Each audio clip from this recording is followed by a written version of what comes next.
Hi, I'm Rigger.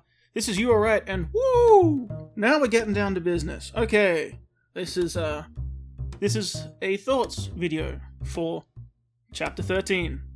If you're new around here, a thoughts video is me going back through the episode having just watched it, using still frames to emphasize what I'm talking about, and discussing it. So you need to be familiar with the episode. As long as you are familiar with the episode, well, before we start, be sure to like the video if you like it, share the video if you think others would like it, let me know your thoughts in the comments down below, and subscribe if you want to see more. I can feel the energy. It's a big one. Things are happening. Although, real quick before we begin, little self-plug. My new project, RWBY Runs, I started 2 weeks ago. I'm sorry, I meant to get episode 2 out in the next week. It didn't happen, but it will be coming out this week. So, if you'd like to experience some what-if tales along with me, and there will be more in the future, not just this run, you can check that out. So I'll link it in the end card. Feel free, and expect the next episode hopefully this week. Now, let's dive into this episode. So starting off, we flash over to Jean's crew, and them discussing what happened. They're in the communications room, things went dead as we saw last time, and we actually do get an answer as to why and how, so that's pretty good. At least they answered it. And they bring up that, hey, that message, like I mentioned last time, shouldn't work. Like, if you say Atlas is falling, and then go dead, and then a bunch of crazy doors open up as the ground starts to move, people aren't just going to go in the crazy doors. And they actually do address that here. It's good that they recognize that it shouldn't be that easy, and it isn't that easy. Next up, they say, well, we have to make sure the portals even work, so we try it, and Jean flies through. This effect that they use, I know it's, like, this shot really feels, 2001: A Space Odyssey, of course, but the, watery effect and, like, the being flung through space, I feel like I know that from somewhere. Like, it seems like another reference that I know it, not just 2001. It maybe reminds me a little bit of the, visuals of what, apparating looked like in one of the Harry Potter movies when he actually went through with Dumbledore and it was crazy mental. Maybe? I don't know. If anyone knows exactly what I'm thinking of, what this reminds them of, then let me know down below in the comments, because, yeah. Obviously, season finales, or, like, penultimates and finales are all very, very important to ending a volume, so you really want to nail it, of course, and you can tell when all the extra effort goes in, but you can tell that they've done lots of passes over the script, perhaps even more than the others, because they've added in more references. Like, you assume that if your audience is going to remember anything to get them back for next volume, it's the ending. So they put in little references like Jean gagging and motion sickness. Yeah, they put one in last volume, but it's not super consistent all the time. But there's more references through this whole thing. And it really stands out that they've gone, okay, we need to nail, like, these 2 episodes to really, like, make things feel solid. So more references that people know. Make sure all the characters have moments. Make sure that there's spectacle, things like that, which should go without saying, but I did notice, so that's good. So when people say this, the evacuation is priority 1 no matter what else happens, we're doing this no matter what else happens, that's your indication in any single movie plot story that some stuff's gonna happen. I mean, we knew that already, but it's just like, you're saying the cursed words. It's like, it's the equivalent of, I'll be right back, don't worry. No, you won't. So, yeah, they're a little cliche on the lines, but I do like that they're actually establishing it to themselves, whether, they don't know they're in a story, so, yeah. Whatever happens, get the people out, and because things will happen, you'll see them have to, focus on getting the people out, and leaving some real, bad situations happening. But, priority for the people, at least they are taking the right steps. I do think that their plan to run and use all the doors and fly around to each portal is still wouldn't cover all of Atlas and Mantle, but at least they're saying we know that people shouldn't just go into these portals, so we're gonna try as best as we can to just go between them and get as many people, because the people are at least gathered in crowds, which is one bonus I'll give them, that all the people are at least crowded together somewhat, so you're not addressing like one person at a time. Also, without using another frame, Nora brings up that, are you, like, they say, you guys gonna need more help, and they said, well, actually, Shade has tons of huntsmen huntresses, but we're about to dump, like, thousands of people full of negative emotions right there, so they might need the help, It's important that huntsmen stay with the people because they're going to attract tons of grim, and, you don't exactly know where you're walking out into, which will become a factor, which I like, so more positives there.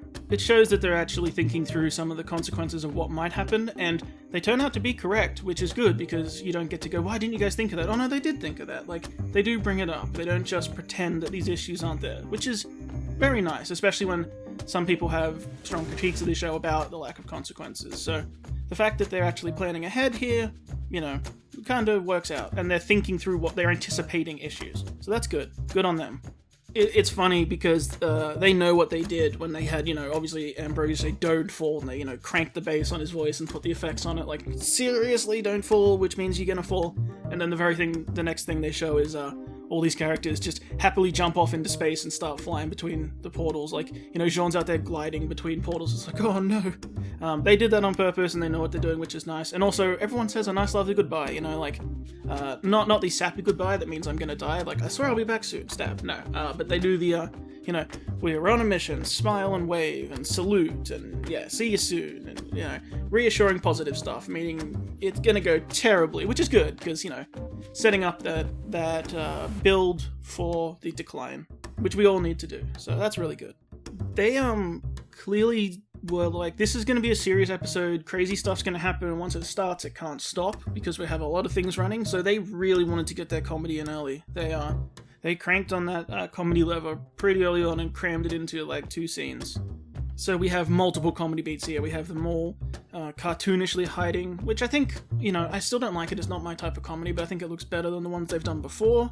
Again, I think it was just a little more fluid, so, maybe that helped just the presentation a little bit. Still not my thing, but there seems to be more attention given to it again because it's in these episodes, I think.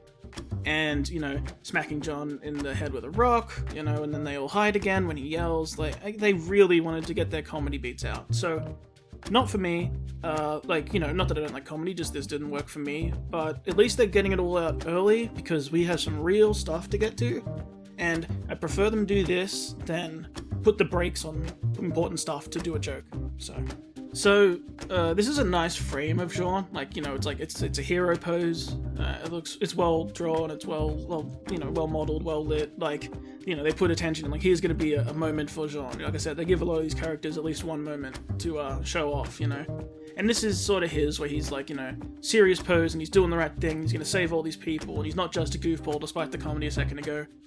But I gotta ask, I know it sounds really not important now, but why isn't that license revoked?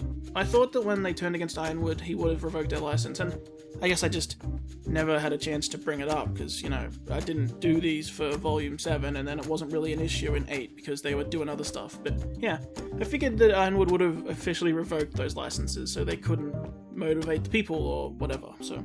Yeah, just a thought that does not matter at all anymore, but still. It's just in line with, why Pietro's credentials still worked. As soon as you're marked as fugitive, I think that they would deactivate your electronic Huntsman license, because they set up that it's controlled from a terminal, from a pad, in 7, when Penny went down the line and activated them all. So you could have, deactivated them all just to make life harder. But, I don't know. So, I don't like that I have to use this frame to talk about it, because again we have the weird Penny no shoes thing, which I wanted to bring up something, by the way, because I won't get to mention it elsewhere.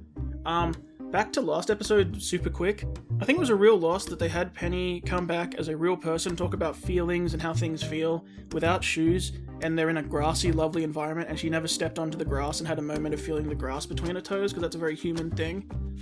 Feels like a real missed opportunity there for, a real girl moment, right? Not just hugging her friends, but feeling that sensation. That would make a lot of sense, but they didn't do it. But also, she's doing the Cinder flame, it's just green. I don't know how I feel about that. I get that she flew around with jet boots, so it's similar, but I don't know. When we had Amber using the powers, when we first meet them in Volume 3, she did a wind version of flying, and Cinder does this flame one, and now Penny doing it too. I know it's reminiscent of her boots, I get that, but I don't know, it would have been cool if she found a different way to fly around now, or had a different sort of thing, rather than just tinting the same effect that we do for Cinder, but okay. I do think it's interesting that we do tint it a different color, because she'd still be using the element of fire, so it's a weird use of magic to make it green just to make it reminiscent of what she used to have. But, okay. And I know, her maiden aura and eyes are green, but that doesn't mean everything she does is always green. When she makes her ice swords, they're ice, so, yeah. And here is your last bit of comedy for probably this volume, so enjoy it. And it's a very stiff, quite awkward, super happy wave from Fee. Nope. It's that jumping frames style thing Jean did, and I know it's meant to be super cute. It would have been cuter if it was back and forth like way too quick with like motion lines or something. Not for me. So the fact is the last comedy beat, probably of the volume, I got to comment on it. This one didn't work for me. I hope that they move away from this jumpy animation style for their comedy beats next volume, because it doesn't really work for me. Like it was better in the train station when it was at least smoother, but the jumping frames are like blinking in and out. It just doesn't really work, especially in the 3D, I think, because, you know, obviously that is a style of joke. It does work in some mediums, but it just can't land for me here. But, I don't know, maybe I'm in the minority there, but fair is fair. Okay, so then we get, I'll skip over the quick bit of conversation where it's just them saying, we thought there'd be more people by now, because, yeah, the message didn't work, so they're like, oh, there's not many people here yet, that's pretty bad, we need to, you know, thousands of people have got to move through here, so, you know. And we join the side team, I guess, one of the side teams, the green team. There you go, all green. So they come through, and they go, we should be just outside Evacuation city limits. And they walk straight out into a horrendous sandstorm, which I like. Thank you for not making that easy. However, they say, we're just outside the Evacuation city limits, you know. And they come out, and they go, where is this? Oh, you know, this sucks. Where is the city? And Oscar goes, it's got to be here somewhere. Now, I would just assume that the way they got here and the place that they put this portal would be based on what at least Oz knew. Because he's been all over this country, all over this planet. He's been everywhere, man. And he would know these locations. He might not know exactly, but his knowledge should be like, oh, put a portal about here. The city is like east or whatever. So if they did that, there's no way he shouldn't be able to direct them at least where to start sending people walking. Now, yes, traveling in a sandstorm, like in a big group, terrible idea, people will get lost, but they'll also end up just standing around. So they can't even, like, you know, either that or put the portal facing, like, directly towards the city, so walk straight. Again, very hard in a sandstorm. I'm just saying, the fact that they seem to be lost of where they are, they just know that they're close to Evacuo, feels like a failing on Oz's part. It seems like his memory and, you know, his knowledge should help at least guide them a little bit, or give them some guidance. And they also bring up that the sandstorm has killed the CCT there. So, like, you know, it's not broken as far as you know, but it's not responding. They can't make calls, so they can't call for help. So this is going to be real bad when thousands of people turn up in a second. And it is. So I do like that everyone is thrown into chaos, and it's just about to kick off. Oh, what cruel irony. Nora missed sounding the alarm by seconds as she looked away from the evil Sith Lord coming down the street. Down the yellow brick road, huh? But, yeah, just more references. But, yeah, she really ignored the big black, hooded person who mysteriously stood out from the crowd, who, if you looked, has an eye patch, and you know very well, or you know who they are. Boom! Okay, we have casualties. Someone start counting. I guess, no, you wouldn't be able to count them all. Quite a few people die here, and, not to sound like the bad guy, but thank God. I was worried it would just come down to Jules, and, you know, no innocents die, and, you know, we get away with that. No, Cinder just turns herself into a landmine and just decimates this platform. So, she's already, I think she'd be approaching double digits of kills, and, you know, say what you want about maybe you fall into somewhere else, because presumably you do. It doesn't, being conscious and conscientious watchers, we assume that falling isn't instant death. It will lead to something. But these people didn't have auras up. These people weren't prepared. They just got detonated. So the casualties start now. This wasn't the frame I wanted to talk about, but it's a really good frame. I only just caught it by like a second. There you go. Turn this one into a meme, guys. What are they all looking at? Yeah, just putting it there for the fun of it. But what I really wanted to talk about was some design stuff. I know, people are dying, things are blowing up. Why are you wasting time talking about design? Because this staff is super unwieldy. This is the small version. You know, the lamp goes right down to hip size. This thing is still basically a two-handed carry. I mean, you could do it in one, but it's still unwieldy and big. It's not convenient, and also, I have to say, because they're 3D models and because she wasn't designed to hold this, when I look at this, it really feels like, you know when you have an action figure and you just like put stuff in their hands and sort of just make it work as best you can? It really feels like that. This staff feels like it doesn't fit with people holding it. I don't know. I don't know what you can do to fix that, and I guess it might not be a huge issue, but she holds this staff a lot, obviously, for the episode, and it just doesn't look right to me. It always looks big and unwieldy and clunky and a bit... It just stands out. And not stands out because it's magical and cool, just stands out as, like, I don't know. It does feel like you got, like, weapons from a different action figure and put them in a different one's hand. So they sort of don't fit, but you just sort of push their hands in and make it work. So I think they really wanted this line to be like a tease before they show like what they did. Like, your little friend Oscar was right, and I had such a hard time thinking about what they were talking about. Your little friend Oscar was right, but the easy part ends here. And I think, what do you say? Yeah, like opening the, like getting people in was the easy part, but getting them out will be hard, or something like that. Like, he did mention something along those lines, but it's not a line that stuck with me. So their tease of like, ooh, how did you know that? And I don't think it's Jessica Negri's fault, but she does maybe it is, but they do a line where the girls are meant to look surprised, like, what do you mean? And then she goes, ooh, how did you know that? As if, like, imitating their thoughts of, how did you know that is what's running through your head right now, haha.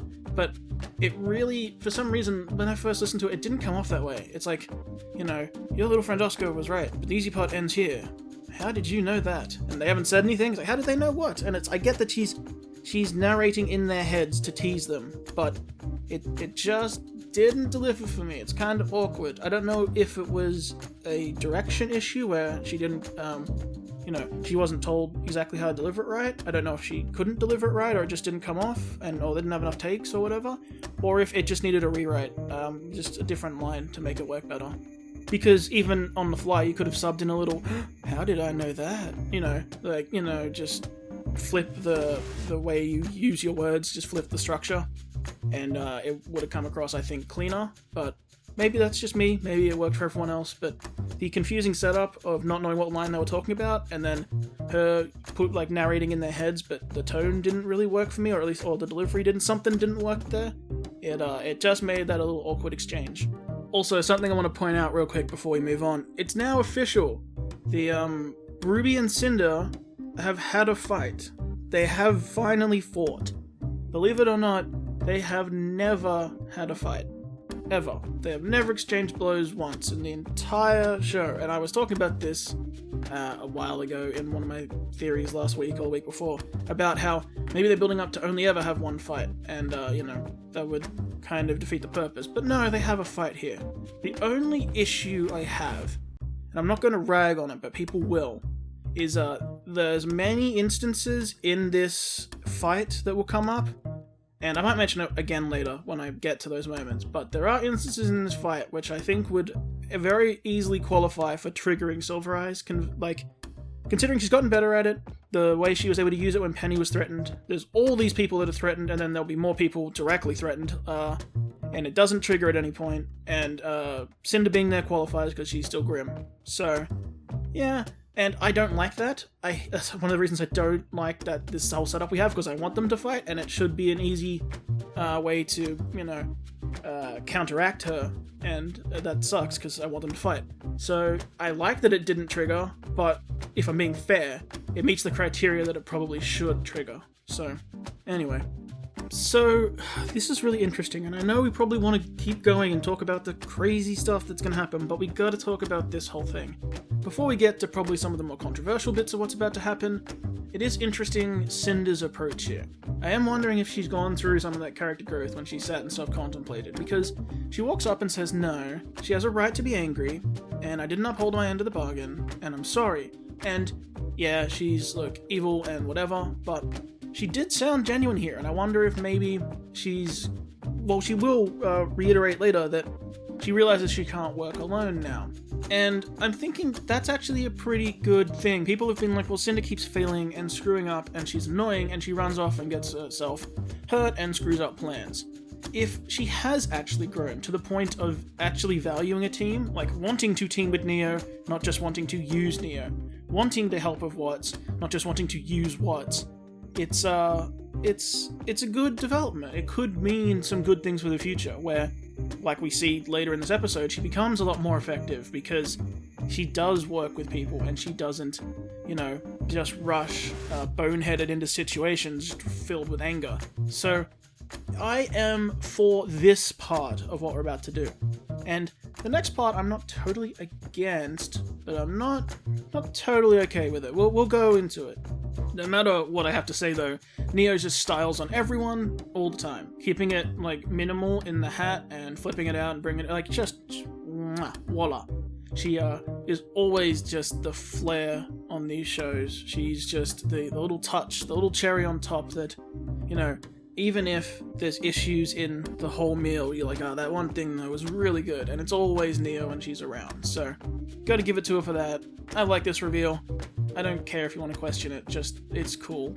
She does the cool hat roll and the flip, pulls out the lamp, but here's sort of the issue. So Cinder says, I'll get you Ruby today, but I need to ask the lamp a question. Now, Cinder is genuine about this. She will intend to do this. She's not trying to screw Neo here. But Neo doesn't know that. So when they go to reach for the lamp, they have this exchange. You know, we get the stare down. And, Cinder actually goes soft in the eyes, and Neo stays focused. And I guess Neo reads that as truth. But it still feels like, for someone who spent a lot of time with Cinder, who knows how she acts, who saw how she was using her, and etc., to so readily believe that she's turned a corner and handing over your one bargaining chip will result in her not only asking a question that will help you, but will then continue to help you afterwards, is very questionable on Neo's part. And I only say that because Neo has consistently been one of the smarter, more crafty, excellent parts of this show. And while I like that Cinder has changed, and I like what we get to, I'm not sure I like how we get there, because this feels like a move Neo probably shouldn't have made. Just because it works out doesn't mean it was justified to make the decision, you know? So that's the only character thing I see here, is I feel Neo was way too trusting for Neo. But we get to the lamp. So we call out Jin, and we ask the last question. It's done. And I am so torn about this. First I'll say, I love Jin's reaction because she has emotions and is, well, quote unquote, a person. She has thoughts. She knows Cinder is evil. She knows they're evil. She probably knows what they're intending because she knows everything that's happened up to the current moment. And what do Ruby and her friends have planned? And she goes, oh no, you can see her, like, her fear and her shock of, like, I have to answer this, and it's gonna go terribly. I like that. Character touches. It's that thing of Neo has this, Jin has this. It's all the minor characters who you don't see too much of.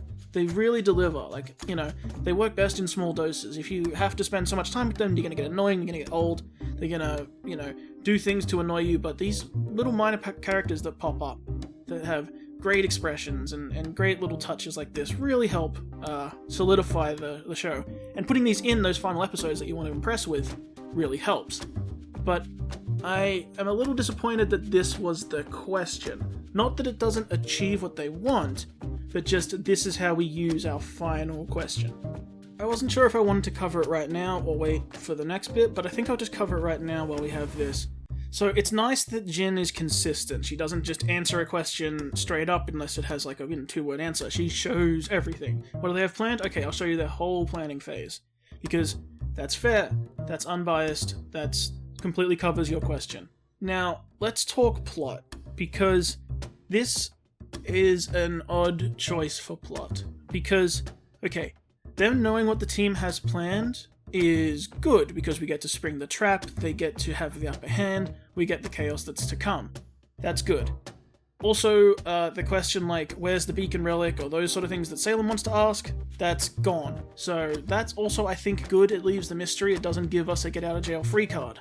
I'm not against using up the questions, because it makes an annoying issue where you have to keep the lamp because it's still a very important key to bring the four together or not bring the four together, so it's still, you still have to keep track of it, but you can't use its powers. And getting out of jail free with easy answers to like the world's issues is something you have to use very sparingly. So I actually don't mind using it on something that is more minor, but it also reduces a lot of potential, because to contradict myself, while that's true, we saw how grand its use could be. We can get whole backstories, entire reveals, huge things beyond the borders of our story because we're reaching them with magic. There is nothing wrong with just a flashback episode, but all the characters don't see it. Yeah, you can say that they're hearing the story, but the lamp provided a unique situation to that. And also, before people could accuse me, I'm not mad that they didn't do my idea. I just was also thinking that I was wondering if there could have been more tricks with this. Like I said, I brought up a theory that Neo had already used the question and was handing off basically a useless relic, or it gets used by someone else and the team don't know that, so they carry it with them and try to use it at an important moment and it doesn't happen. Obviously, these are just random ideas I came up with that could be plot whatever. And I don't mind that they didn't happen, it just feels like we straight up used the questions twice, and now it's, just a thing we gotta hold on to. And the fact that, it's not that we used it, but the fact we used it to learn things that we as an audience already know. We know what they have planned. Now, it would have been quite a bad choice to have used the lamp, asked the question, and just assumed that Jin gave them the answers because we already know it. We do have to see them here, walking with them and hearing it, but the fact that they are just revisiting scenes from an episode ago, that's, it doesn't feel very satisfying. Like, there's no big reveal there, it's just they know now. Now, they can do a lot with the fact that they know, but it's just like, this was our big, grand chance for a spectacular use of this magic item, and by the rules, it's done now. So, like it or hate it, we're over it, but I just wanted to go through my thought process. So I don't hate this, and I don't love this. I'm in the middle. I'm down for using the lamp for something selfish, or something small. I like robbing it from Salem, I like robbing it from the team, but I don't like that the small thing we did do was something we already knew as an audience. So I'm in the middle there. But we'll move on. So, after that long-winded rant, we'll get back to what Cinder's actually seeing. So she sees the plan, and she goes, and yeah, she sees Emerald, and I do think it's funny, she goes, like she's mad about it, which is fair, but I do think it's funny that she's like, mad that someone didn't remain loyal to her, when she has not remained loyal to anybody. And now, what I thought was funny was I had this notion, or this idea in my head, of like, Cinder, who has never been loyal to anyone, who has backstabbed, betrayed, and done her own thing the whole time. And now she has learned the lesson that she needs to work with people. She's learned the value of other people. That's what she's come to realize now. That's her thing. This episode, she talks about it. That's how she got here. But now she sees that Emerald has betrayed her and is like, what? Disloyalty? How dare you? I now know the value of it. So now you don't show it, I'm mad. That was funny to me because I was imagining her giving an Ironwood speech about the importance of loyalty, but being hypocritical given everything we know. That was funny. But we'll keep going. So, Cinder's plan is a little odd, but we'll cover that in a second. It's not bad, it's just a bit of an odd approach. So, we have this idea that, okay, so now she knows the value of people. She's not just, like, using people to her own gains, but thinking, through what they can do. And she goes, well, you tore this whole kingdom apart with just your intellect, how about we finish what you started? Which is obviously a proposition Watts will like because he hates Atlas and all people here. Because, yeah. So, that is a positive step, and I do get that, I guess Watts has no reason to screw her now, despite how much she was almost going to kill him, 2 episodes ago. But, I guess him going along here makes sense, and also he cannot fight her. But, I do like that we're seeing Cinder do what we see Team RWBY do, which is, alright, let's plan. And their plan, like I said, is a strange one, but it's not bad. Ooh, this cut was really harsh. More bodies, which is good, for the evil reasons I've mentioned. We do want to see all these dead people because it means that stuff is real. She didn't just scare them so they ran. She murdered them all. And it does... This and the other civilians, look, okay, they're not named characters, but it does add to Cinder's body count, which is something she needs because most people don't see her as imposing. So seeing that she can just wipe all these normal people is good. Although, I'm waiting for someone to take this clip and caption it like perfectly cut screams. Although not in a funny way, it's nice and depressing. I just wanted to say that I have missed Neo just enjoying tearing people apart. And also there's little details, like this guy's already bleeding from the head and she's about to whack him good. Now, he probably is just knocked out, but we know she will happily kill people. And, yeah, it's great. Again, this scene is just them talking, so they put Neo in to do a little nice spin and smack a guy ruthlessly. Adds that flair. Again, she just tops up whatever scene she's in, and it's great.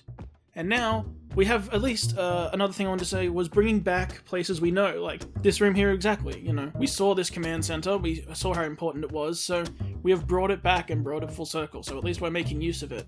That's always a positive, when you're like, here's the thing introduced and they're using it. Great.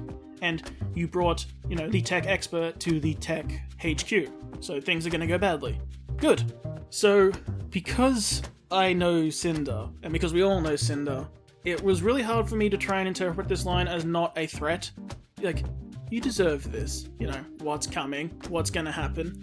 But I don't think it's meant that way, it's just that we're conditioned to think that way. It's instead meant to be, of course, flashing back to what he said to her, you know, you think you deserve this, but you need to be worthy, was what he said, and the title of the episode is Worthy.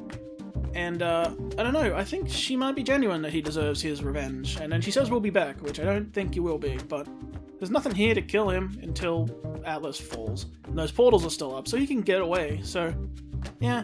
Although I don't know if I'd be happy with him getting away. I think killing him this season would make sense. He's not a character I really am invested in seeing more of. I love Chris Sabat, but the character is not one I see much use for in Vacuo or wherever we end up next, so if we're doing something with him, it better be something big. You know, turning him into more than just what he is. But I don't see how that happens. Unless she is threatening him and she's just gonna murder him, but I thought we were getting past that angle on her character. Maybe my heart was right and it was a threat. I don't know. We'll see. So we of course get the reveal that it was him that cut off Jean. Makes sense, trying to make people panic. He waited for him to say the Sally's falling butt, hit button. It's gonna delay everyone. Good job. And yeah, I do just want to shout out the details again. Putting blood on the apple and have him wipe it on his jacket and bite the exact spot the blood was in. Nice and gross. Yeah, you know, want to make him evil? Yeah, eat an apple. It's been a trope for a long time. And now we get this whole thing. This scene is super weird because they have to play around with Marrow's stay. Again, none of his stay adds up. I'm not gonna keep criticizing. I didn't even criticize it that harshly, but it's always, you know, why doesn't he open with stay? Oh look, he did for once, and then now he holds it a really long time when he had trouble with before, so, you know, just putting it out there. I'm not gonna focus on it, but it is still a key thing. It is still a thing you should notice. But the way that they interact with them, they move like, well, it feels like they're playing with 3D models, which they are, but it's kind of funny. They move very stiff and awkward while in the stay, which I think is a nice touch.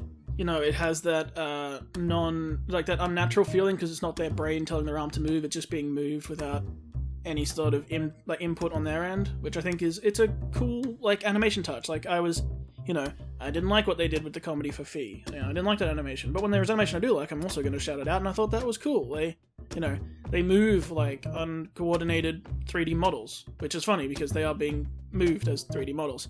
But we can also get to the lines here. You know, what are you doing? You know, the Atlas will crush this city, the kingdom, destroy it all. And she's like, what do you think a kingdom is? Like, the people that live there, or just the chunk of land? Like, and she has a good point. You know, the people are important. Yeah, like all the technology and stuff of Atlas being lost, it does suck. But in the end, if you had to pick between the thousands of people and the stuff there, these heroes pick the people, whereas Ironwood seem to be picking the stuff there. So let me get this whole thing. A few questions. I don't put it above Atlas to put self-destruct explosives in their robots, but I think I put it against them to put self-destruct explosives that are that big in their robots. However, it's another thing where it would have been nice to establish it. Like, if you go down, like, in Volume 7, when the team was helping out, you see, like, you know, the Elysian Knights, like, if they start losing, they will, like, you know, arm themselves and charge the Grim to protect the people. That would have been cool to think about that possibility, but the fact that we didn't know that makes this feel weird. Because, despite being drastic, that's the logical explanation I can put in my head. Yeah, they have a self-destruct. If the Grim are overwhelming them, they can at least do damage before they go. But otherwise, it's a protection measure? Like, who are they afraid is going to steal them and learn how to make them? Because they ain't that great. Also, we have Robin and Crow here. You know, Robin is supposed to be a great huntress, and we know that Crow is one of the best huntsmen in the world, apparently. And they were dealing with these robots like nothing. and this one starts charging them, and yeah, Robin shoots it in the neck and it doesn't go down, but it's just like nothing. Like, it makes it all the way to them, and Mara has to jump in the way, which feels like it's a setup because we need to break his stay. But we didn't need to break his stay because all the times he's used it, he hasn't been able to hold it very long. It would have been more, they just needed to be a distraction or something. Even if they were distracted fighting the robot and his stay just ran out because he, couldn't move and couldn't do things. But no, we broke it this way. Seems like a convoluted way to do it. I do like that it's then Arthur who screws it up for them, but still, it just seemed like a roundabout way to get here that I don't think was super necessary. I don't hate it. It's cool. More explosions and, the consequences and people get hurt, and what happens next is kind of weird and interesting, but yeah, it just seemed like an odd way to get here. And it's weird that that was Arthur's plan. It's like, he walks in and sees these people clumped up. Oh, we'll suicide bomb them. But obviously you'd assume his plan was to get the drone to pilot the ship.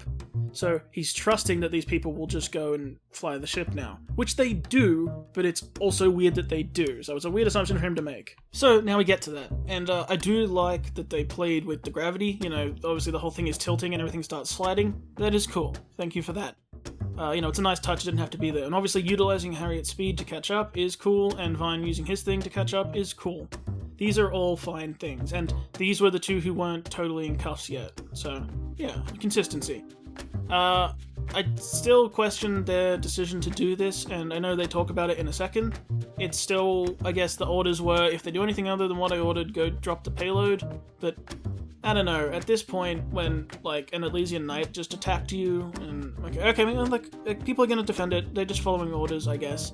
It's still strange, but, we're gonna get more weird development in a second, so we'll move on. But I did want to shout out the gravity shift and everything sliding off, it was fun, so cool. Although, there will be a ship catching up to them in a second, and it looked like all the ships pretty much fell out, so I don't know where they got the extra one, because it also should have been sliding. But that's neither here nor there, I guess. Or maybe I missed one, it's fine. Again, critique where fair is fair, and he was awake before this. I know that when Winter was talking to him, he was when Winter was talking to Jacques, Ironwood was laying down, and he just took a beating, so yeah, I guess he had to lay down. But she did walk him to the cell in the cutscene, so he's not cracked out completely. Maybe he just took a nap, I guess, but it was interesting that he didn't talk to Winter then. He's a military man, obviously, you assume have good control over his sleep. So they imply that he got just KO'd and brought here, but he walked here, so just an interesting point. Doesn't really matter, not that much time has passed, I'm not harping on it, I'm just being fair. Okay, so here's something. So when I watched this, I was mad at it. That's too convenient. And I'll tell you why. Because if you, looking at it now, I'm wondering, so did they want Watts to let him out? Because that would sow chaos. He's gonna go on a warpath. And if that was the case, I'd be fine with it. But the way they present it is it flickers and flickers and flickers and flickers and gives out. It's failing. Which, Atlas falling out of the sky doesn't mean that this jail cell starts failing. The power isn't being sent anywhere, and it's, way too convenient. It's just his cell wall. So, if it was Watts, I would have liked them to see, press button, down. That I can buy. Watts goes, well, Ironwood's gone insane, and they've locked him up, so I'm going to release him, because this'll be fun. But they don't do that. It's just, it flickers out as if it's dying, and if that's the case, it's way too convenient, and I therefore would hate it. So, I'm hoping we're meant to assume it's Watts, or retcon that it was Watts, because it's way better if it's Watts than it just randomly fails on that one panel. So, yeah. That's the way they present this, because it's so unclear, is my biggest gripe with this episode. The thing I hate most is, I don't know if I'm meant to assume Watts did that, or if it just happened naturally by accident. Because if it happened by accident, it's the worst thing ever. So, that's where I stand with that. Because, yeah, the flickering doesn't make sense if it was Watts. It would have just turned off, because he just hits the switch. So, I don't know. But if there was one thing I was sure of, it's that we'd see this gun again. Like I said last episode, you don't introduce something like this and never have it used. You definitely need to show it once it exists, so they did that. As for his use of it, yeah, interesting choice. I would complain, oh, they just left his guns there or whatever, but no, that makes sense. They were just chucking him in the cell, like, you know, who cares? He's supposed to just stay in there. Maybe a good soldier would have taken them with and just carried them, but, you know, I don't hate that they just chucked them there. It's not standard procedure they're following, it's, you know, in the middle of this raid, so it's not the worst thing that they're right there. If anything, I'd just take the ammo out, you know, that's easier, but, you know, nitpicking what they could and couldn't do, this works for the scene. Woo! You know he did. Yeah, so he, atomized him? Vaporized him? Whatever expression you'd like to use. Perhaps melded him down to plasma. Which, you know, seems like overkill, but I get that James doesn't care anymore. On that note, I actually didn't think Jacques should die, and you might think why, he's a slime ball, who cares? And I'll reiterate it quickly because almost no one's going to go back and see that crazy old video I mentioned it. I didn't want him to die because I didn't want to see Weiss and them go through losing him, because if they don't care at all, like, you know, Winter can not care, I guess, but Weiss, if Weiss doesn't care at all that he's dead, it makes her feel off as like, you know, one of the real good guys. Because even when they're bad people, you should still care. So because it's not that, you know, I want to see her go through that process, I specifically don't. So my point being, if you don't see her grieve for him, it feels weird, because she feels, like, way too stoned then, and way too cold.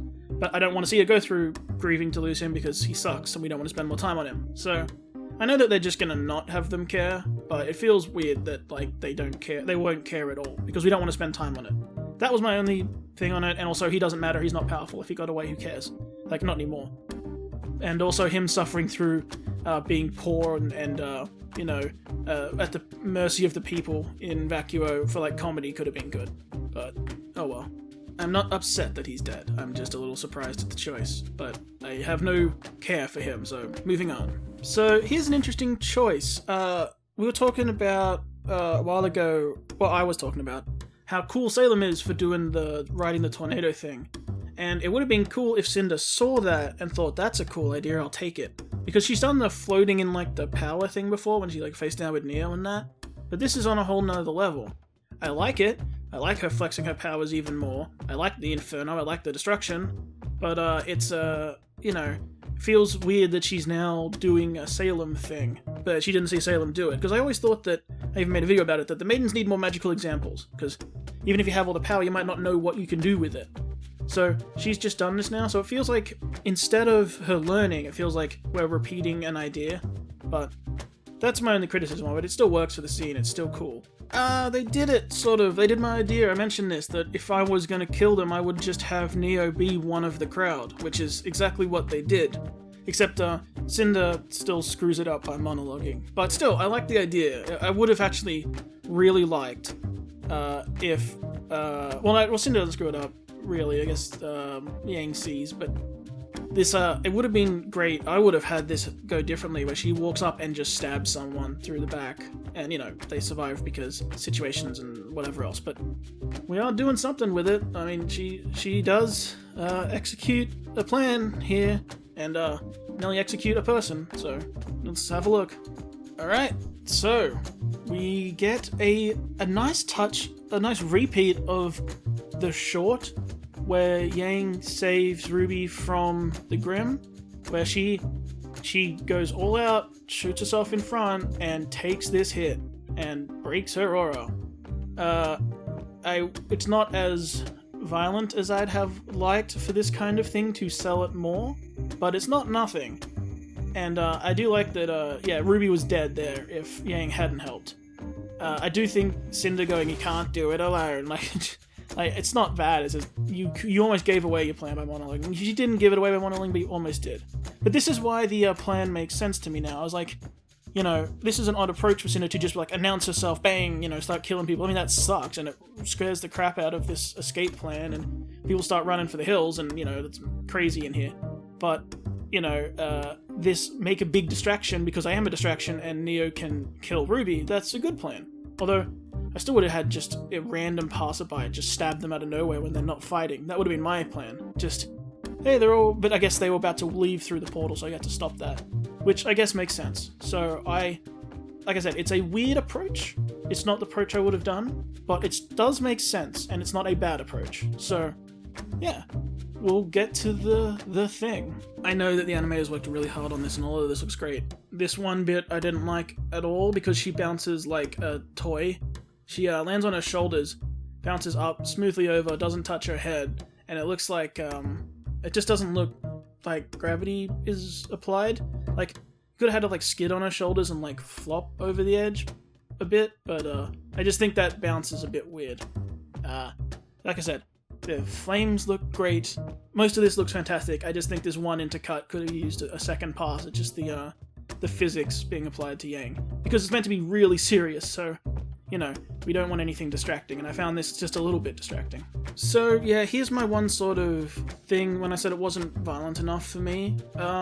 Because we have to deal with aura all the time, and breaking it is annoying, and there was no way to break it earlier, this is the natural conclusion. But yeah, she's not injured. Like, she took a fall, and we see her eyes open, she's okay, but she's obviously falling, and has not the consciousness to save herself right now, you know? So I get that. It's just, I would have put a sword through her hip, or a big slash across her, like, torso, or something. But then people would be mad, because, oh no, she had aura, that shouldn't have worked. But, I don't know. I know that the idea is that falling is the bad thing here, but I would have had a stab. So, I still think that might happen, though. I actually think there is a chance that, because I think all of them are going to fall here, so, or at least, like, it's not going to be just Yang, for sure. So whoever else falls, and it could be Blake, because she starts going all out, because she freaks out, obviously, or it could be RWBY, for sure. I think I wouldn't be against Neo getting another one here, where she is fighting Cinder, RWBY's aura gets broken, and Neo just stabs her, like, through the gut, or something, like, a serious wound, but not a definite kill wound, but then she, like, kicks her off the edge, and yeah, she's down, and her aura's broken, no semblance, no nothing, and she falls too, and she has to deal with an injury, a serious injury on the other side. And there's no Jean, so, you know, it's going to be debilitating, or we'll have to find some way to save her. I would have preferred a stabbing as well, is what I'm saying. But I think we might still get it with RWBY, and then it's like, you know, Neo got her kill, so she thinks, so we could do something with that. But we'll see. I want to say, this is why I would make a bad reactor, because I didn't scream or jump out of my chair when this happened, because I'm expecting them to fall, and she didn't get stabbed, she's not dying, and she's not dead. Like, it's not a thing, because this is not enough to kill a main character like that. So I'm not worried, and it pulls me out of it a little bit. But, you know, I'm still very interested to see where it goes. I still have that excitement in my chest, like, oh, I want to see what's happening. This moment, though, it's not... It's one of those things I'm so torn on, because I like the idea that, oh, it misses by a hair, you know, it just misses. The only thing is, it's never missed, like, anything before. That has always just been whatever length it needs to be. Ever since her character's short. It's long sometimes, it's short sometimes, it saved her life countless times, and it's never been too short. So I like the fact that it comes up short. I like that moment. It just feels weird because it's never even seemed to have a defined length before. So, oh well.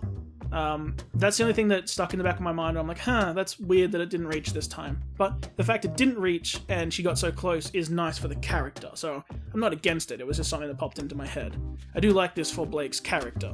I also really like this effect, way in the distance, that we see her fall past some walkways, which, you know, she doesn't land on, obviously. That would have been rough if she got an Adam landing where she just, like, cracks her back off one of them, which, you know, I wouldn't have liked to see that one. That's not the right kind of injury for this. But yeah, no, she pops through like a bubble, which makes sense because this is like a pocket universe, so there is an edge. I do also like well, not like, but I think it's scary in, like, oh, maybe they actually killed her way because it's the right colors. Like, she just poofs into what seemingly just, like, explodes into little yellow fragments. Like, oh, that's her aura color, that's her color, so she's exploded. But no, she's gone through a barrier or something, some edge. So I guess the rest of them got to join. I know Blake's VA put out about all the screaming she had to do, and I skipped over her Yang, but, you know, I get it. Although it wasn't, I would have held that scream a lot longer. Like, I would have played that up even louder, because the idea is Penny hears it and comes back, and, you know, which is a poor choice, obviously. You know, you don't want to do that, but she's going to help her friends. Makes sense. Although I would have chucked that staff through the portal and then gone. But, Yeah, I just don't think the scream was enough, which is not me criticizing the voice acting. I just think that direction-wise should have gone bigger and longer. Like, you know, like people make fun of the no in movies all the time, but especially with someone's name, like, yeah, I would have just gone all out. Like, you want to sell this like it's seriously they're dead. So, yeah, I would have just, I think it should have been bigger and held on it longer. Like, I said I didn't catch the frame of it, and I didn't, but it was only like half a second or a second, it's just like, yang with her hand out, and that's it. Like, I would have just lean on it, man. Just milk it, because for all it's worth. Oh, and I wanted to point out, so it is cool that, now RWBY and Neo are having a fight.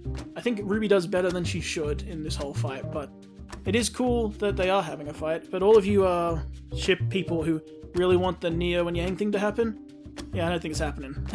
I know that it's just ship stuff, but yeah, she was just annoyed that Yang got in the way. That was her expression when they did the intercuts. So, but now we get to see RWBY dueling more. I want to see RWBY dueling more, so I'm happy about this. When she has some, fights with Cinder, and she has some fights with Neo, and she actually has to fight another person in a way that's like all out, not just when she was with Harriet trying to, still reason with her. I like seeing it. See, the screaming wasn't much, but the crying, that we lead into the crying instead. And this is a face. I love this. This is a great expression, like a great "I'm gonna kill you" expression, which is fantastic. And yeah, I actually wish we got to see a bit more of Blake doing that. However, I did think it was going to be, she fights all out relentlessly trying to kill them, and that's what gets her chucked off the edge, because she's, not planning, not being smart. She's just gonna go ruthless, vengeful murder mode, which it's fair. A literal Superman punch. I wanted to say that I really liked how much play everyone is getting in this fight. I can't show you all the frames. It would take me forever to edit them all, and you should really watch it for yourself. But this is a great fight, and Weiss is really doing stuff for once. Like, she's skating around, she's using glyphs, she's deflecting attacks, but we lured Penny back, and that was what we wanted to do. And she says, "Why don't you just learn your lesson?" And Cinder says, "Well, I have." But then we have several weird shots. So she goes, "Why didn't you just learn your lesson?" She goes, "Oh, I did." And Penny tries to summon her swords and can't, because they're not there anymore. Now, that is fair, I guess, but she should be conscious that happened to her, and things feel different. And we have seen her summon swords before, which she does a moment later. And these swords look rad. I love whatever these are. I don't know what element that is. I don't know, whatever, but they look dope. So those swords are really cool. They remind me of like a Power Rangers in space weapon. It's really cool. I love the black and green. And I'd like to say, with the staff tucked away across the back, the way RWBY keeps her weapon is cute that she's keeping it the way RWBY does, but also it looks a little bit more fitting because it's not as big of a distraction. So, at least they found something to do with it outside of carrying it by hand. Although I don't know why. Again, it's the holster thing of why would Penny have one there? It's fine, doesn't matter. Okay, now we're talking.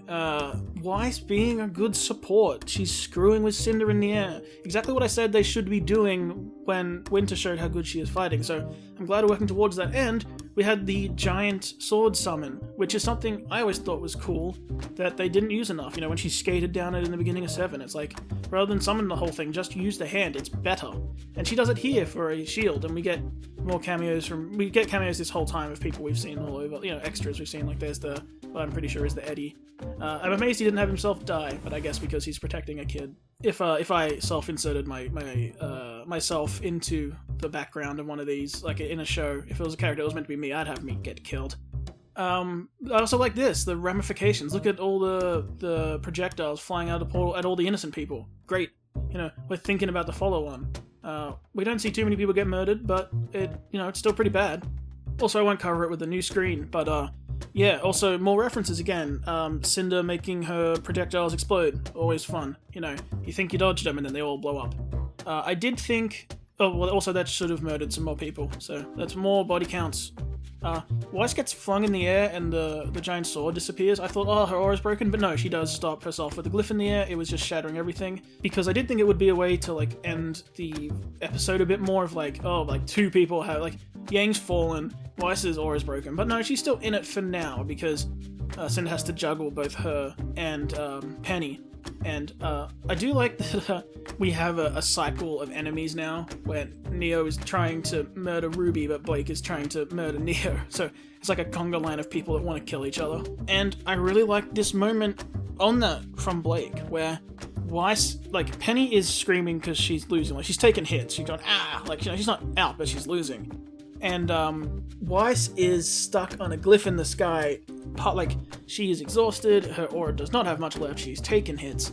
And you have Blake, who wants to murder the hell out of Neo. And you have Neo, who is trying to kill RWBY. So they're locked in a real fight, and, like, I think RWBY's holding her own a bit too much again, like I said. But it puts Blake right in the middle. Who are you gonna help? You want a revenge on Neo, and RWBY can't take her alone, probably. You have Weiss, who is literally dangling in the sky right now and nearly out of it. And you have Penny, who is getting beaten. So, where do you go? And she actually has this pause of like, I don't know where to go. Good. I like that being torn.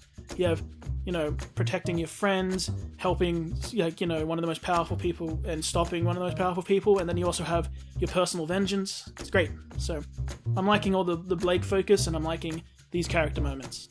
For anyone wondering, Harriet's code to activate autopilot was 6420, so, I don't know, do they want to get a nice little Blazer reference in? Because 420 bros, but also, I guess someone check a keypad and see if 6420 spells out anything. I'm not going to look myself, but there you go. Or at least not right now. But yeah, that's her code. Feels weird hearing people pronounce Zeki. I don't remember if we knew his name was Zeki. I'm sure it's been written somewhere, but his name is Zeki, so he's Zeki. It's funny, though, I really thought with all this setup it would be, you know, not Vine. Vine is the least, you know, he's just cold logic, and he says that. I don't think it's the most logical course of action, but it's like, the one who was about to flip or was having the emotions give way was, Elm.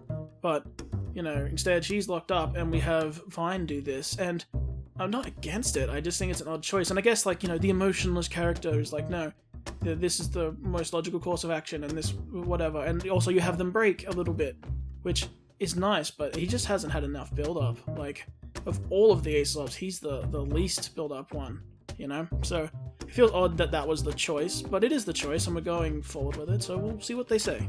Okay, so now we get to an odd choice, but I don't know what I think about it.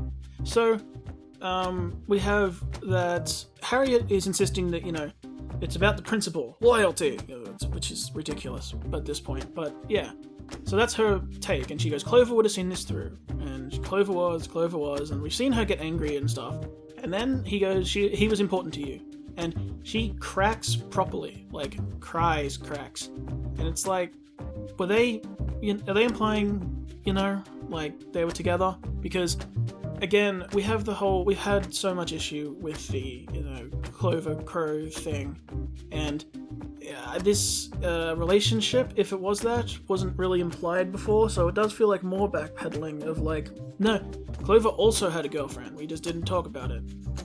If that's the case though, right, if that's the case, I do like that it shows the hypocrisy of what they were talking about, how, you know, that's the job, we don't get it confused, and yeah, it's all a front, right? Like, they have emotions, they are people, but even back in 7, they were criticizing the idea that, like, you know, going through so much with someone, doesn't that change how you feel about each other? And if they were in a relationship, especially if they were, like, if it was, like, a known secret, you know, like, they don't talk about it, no one talks about it, but everyone knows, I would have liked to see that fleshed out, because that's an interesting trait you could have put in their team. Instead, it just feels out of nowhere, and, if they're not implying relationship, it's like a mentor or great friend, I guess. But I feel like he could have done something with that was not capitalized on as much. Just from an outside looking in, I'm like, this is an interesting development, but there was no build-up to this development, so I actually would have liked if we knew about this sooner. Would have been cool. This is that point where you have to be really thankful that all of you are named characters, because if two ships fly into each other without named characters in them, they explode. It's a choice, and the fact Robin did this is pretty crazy. There is a thing that is weird about this in a second, but still, I do like that we have this now, although the fact that, like, Harriet and Vine like didn't just get like aura cracked on that wall when they took that hit, because that's devastating when you're inside something like that and it gets turned, it's moving at speed. So yeah, we have a bit of a fight coming up, or sort of, so we'll go to that. So Harriet cracks, because he might have been getting through to her, but then they get interrupted and they're trying to be stopped. Grr. So she vaults the bomb, arming it on the way through, very smooth, very nice. Opens the back as if to just drop it ASAP, and kicks Vine the crap out of the thing, and he Spider-Mans onto the back, which, glad thing that aura arms don't count on grip strength, because he could not have held that otherwise, but that's fine, it's powers, I'm cool with it. So now we have this situation, and this is happening. Pretty nuts. I do feel like it's funny that Robin seems to have almost unintentionally made things worse here, because I felt like she was coming around, even though she had no way of knowing that, but it just adds on to Robin screwing up stuff. In airships! So, yeah. So what I was going to say is, I won't get the frame, but if you've seen it, you've seen it. I have no idea how Crow got in front of the ship. That's the other thing. I know that they were hitting each other and whatever, and maybe he dove out of,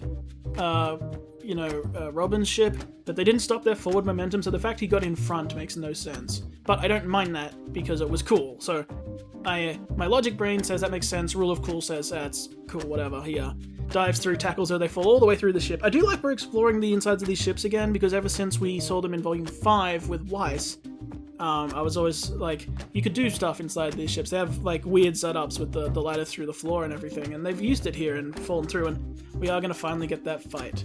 Although I can see people taking this image out of context without the caption, but, whatever. All of the RWBY crack people, just, have them land and then replay it in slow motion and put the sexy saxophone over it, you know the deal. I'm not going to grab any more frames for it to cut down on how long this is going to take to edit, but they have a pretty good fight. They start exchanging in that little area, like around the bomb, which is a good place for a fight because there's the danger around, and you have Vine still hanging out the back. And they were very nice. I want to compliment the filmmaking, the smooth transition to Watts going through to the top level of the ship, and he's sitting, and it's as if Watts was sitting at the ship almost, but he's sitting at his computers. Really nice transition, really liked it. So, excellent stuff. Great bit of, just a nice little touch of filmmaking there. So, really cool. Once again, I really like this. I like that the Schnees are, both of the active fighters, are really getting to show off being cool. We've seen how cool Winter fights, and the fact that her semblance, her glyph there, saved her completely. Quick thinking, it works as a shield, I'm not questioning that, it's cool. And it still breaks and bursts through, so it's not ridiculous, but yeah, it's an interesting way that they've taken it, that now suddenly the Schnees are rocking it in combat, which I prefer, they always should have, so I hope that keeps up. And we have a fight that some people were anticipating. Everyone really wanted the Crow and Ironwood fight, so I think there'll be people disappointed we didn't get that, but we do have, the long-time subordinate has finally turned against realized their wrongs against the dictator, and is going to fight them, so yeah. Alright, so I have a couple things I want to talk about, and this video is getting really long. In my initial recording we just cracked the hour, or just past it, so but I'm gonna say what I'm gonna say. So this scene is pretty good. It definitely feels like, remember at the end of Volume 7, when Neo turned up to face down Sean and them? It's the same here. Penultimate episode, we have to set up who everyone's facing off against and start the fights, and then we see the conclusion of the fights and the conclusion of the story next time. So you always have that anticipation build up on these second to last episodes. I do think the fight is going to be weird with him using the double gun, because he charges into battle with it. I'm not going to find the frame, but they charge at each other. She's got swords, he's got the big gun. And he tries to shoot it at point blank, I guess, which I guess would kill her, but she's a close quarters expert, and his last fight was so impressive, with all the gravity and everything. And obviously they don't have all the gravity here, but they do have a lot of space and a lot of things they can do. And the fact he isn't using one gun to fly around and doing all the stuff he was doing last time, I don't know if this is going to deliver as much. I want to see Winter do cool stuff. Also, we get I don't think it came off the way they wanted to. We got Stoneface Ironwood with the tear run down, and he doesn't even blink, nothing. He's totally dead inside and the tear runs out. And I get that that's the metaphor, right? He has no emotions and he's done, but he still can't believe it, and it does break through and he does cry, but he's not going to stop.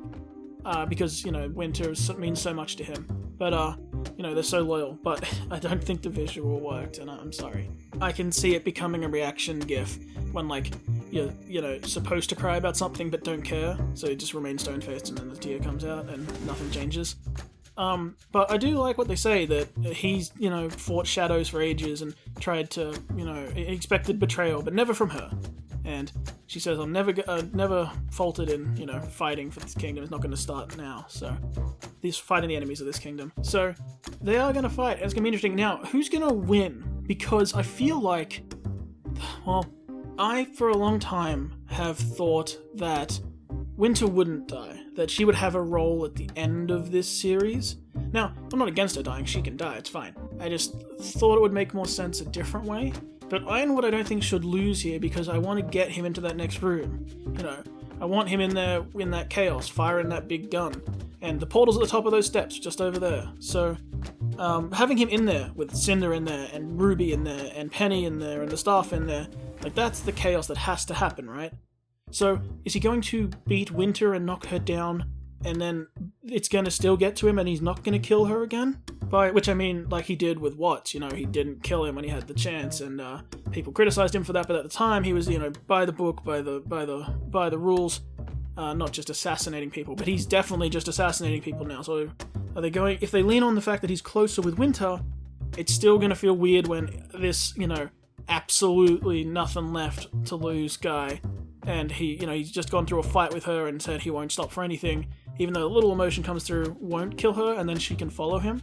So there's a good chance, I guess, Winter dies now, which, I guess we're gonna have a Weiss grieving arc if she finds out, because, Dad's dead, who cares, but, still should have a resonant, like, it should resonate a little with her, but, Dad's dead and Sister's dead. Ooh, that's a bit worse. So, I really think for story we need to get Ironwood into the next room. I maybe could see that Ironwood beats her and runs into the next room, not to be stopped. She follows through, and then Weiss sees Winter get killed, because she's already taken a bunch of hits here. So, and also, that's the other thing, is Ironwood's aura must be completely back, which he only had a couple minutes nap, so, for plot, I guess, he's fine. Which, yeah, we haven't seen him use his aura, but, like, he's about to go into a fight, so if he doesn't have it, it's gonna be over real quick. Now we get over to this. Yeah, so Ren is trying to master the emotions of everyone, which without John, he breaks very quickly.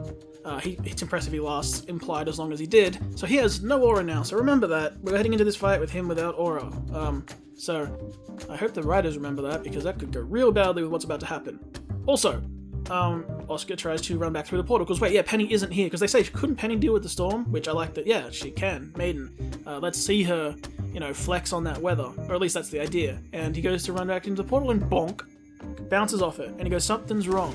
And I like their explanation, because people have talked a lot about how, he's gonna screw them. And Roger's gonna screw them, he's gonna screw them, and he still didn't. This is no way screwing them. He said, I'll give you exactly what you asked for, and he did.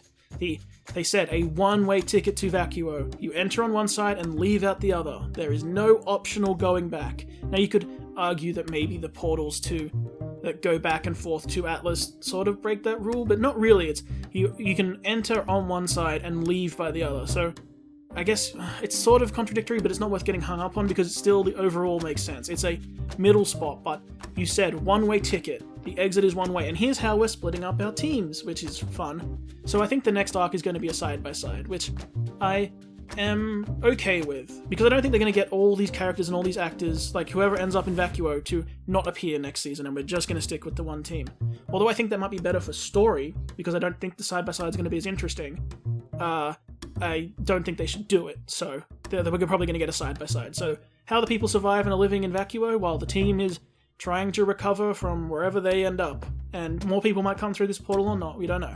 As a method for separating the teams, it's not just that some people fall and the others are forced to leave them behind, it's that you literally can't go back, and they can't tell the people in there that they can't go back, and it fits the rules they set up. So I'm a lot happier with this than I was with the explanations for the stuff last episode. This one nails it on technicality people didn't see coming, so that's good. And oh no! The storm is full of Grim. We're coming to munch on your lovely, lovely behinds, because you're all very scared and attracting them in droves. And there's only a couple huntsmen here to help. Now, they don't show the Happy Huntresses, but I would think that they are maybe here because they weren't helping in the other fight. But mostly it's Emerald, Oscar, and Ren. And Ren has no aura, and they're all flying, which is an issue. And there's too many of them for Emerald to affect all of their minds. So this is bad. People are gonna die here. Like this guy's dead. He is dead, and I like that. We're having real big, serious consequences. I'm wondering if they're gonna get bailed out, if the other teams are gonna turn up and save them, because, like, I don't know, we got readings of huge amounts of Grim somehow or something. I know that CCT's down, but I can imagine that in the end, like, a large chunk of these people get killed, but obviously not the majority. The team gets wrecked, beat up, maybe someone dies or whatever, but at the end, like, they get saved by, I don't know, Team Sun and people we recognize. And I do like the new Grimm, so that's cool. I know the people who read the books probably know about whatever these are, but still, I like them. I didn't read the books on purpose because I don't want to have the background on Evacuation. I want to watch it. So, yeah, this is really cool. Everyone has pressure on them, which is how you always do, but that's how all of the volume, like, well, not all of, but most of the volume penultimate episodes should end. You set up all the big stuff. Everyone's under pressure, you know? All of your final dominoes have been set in place, and then next episode, we just knock them over. I'm just gonna gather my thoughts for a second, and I'll be right back with you for final thoughts. Okay, so I'm back, and I like these things. They look like bats. It's cool. It's a good design for them. They're all leathery looking, and you know, makes them stand out from the birds and pterodactyls we've seen, you know, as far as influence. So, big things happening. It's full steam ahead for final showdowns. I am still really hoping we get some, like, proper character death. And I know, like, Yang fell, she's not dead, okay? Like, they're gonna do something with it. It's not enough for a death. And you all, deep down, you all know that. And it's not taking away from the moment, because things are developing, it's gonna get crazy. I am, like, Ren's got no aura on the other side, and there's no Jean to help him. Maybe he gets killed. Or they're having him killed by a Grimm with no Nora around is weird. Like, the fact there's no bad guy there, like, it's just to Grimm. That would be, I guess, maybe fitting with his backstory, but just, yeah, no, not enough, so, I don't know. Despite him having no aura, and despite my predictions the whole time he's gonna die, I'm not so sure. We have stuff to happen with Nora. I don't even really know what happened to Nora. I'll be honest, I know she was, like, looking after the people getting out, so maybe she's by the portal door still, or something? Maybe. And what else? Oh, if Ren doesn't die, they're definitely getting separated. You know, Nora's found who she is on her own, she'll go with the team, probably. So, that's interesting. We have Cinder making a big play. Cinder's got some body count now, murdered a lot of civilians, which is good for her rep. And also we got civilians murdered, which sounds so harsh to say, but we're not, you know, we're not dodging the body count that should happen in disasters, you know. There should be the weight on people of, like, how serious this is. I think for the most part, everyone's actions pretty much add up.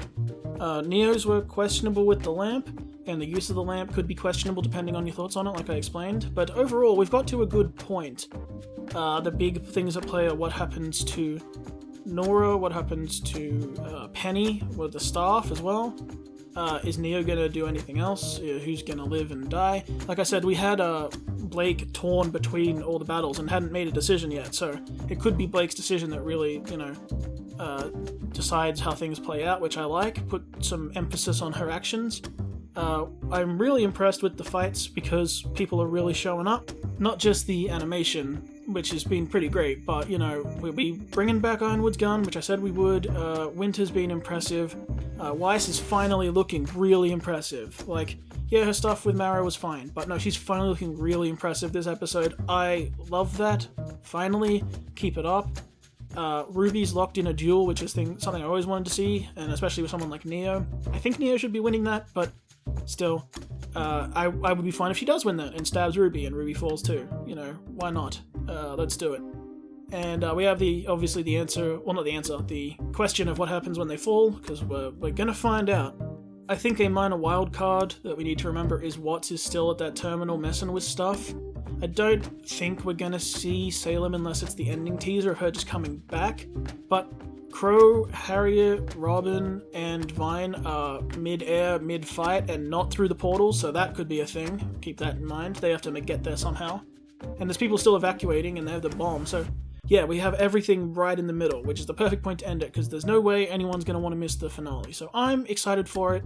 I made it no secret I was disappointed and let down by the last episode for various reasons, and I don't take them back. This is fine. I would have preferred a different thing. That's just me, but I'm not excited for this. It's great. I'm really enjoying it. It's always the teeth-gritting part of the volume. So hopefully you all liked it too, but I have been talking for a long time, and I gotta edit this whole thing, so no joke, nothing fancy at the end, because I think you've had enough of me talking to you. So, I really hope you all enjoyed it. I really hope you leave a like and all that stuff. I'm not even going to put the graphic up. And until next time, my name is Rigger. I hope you have a wonderful day, and I hope I did alright.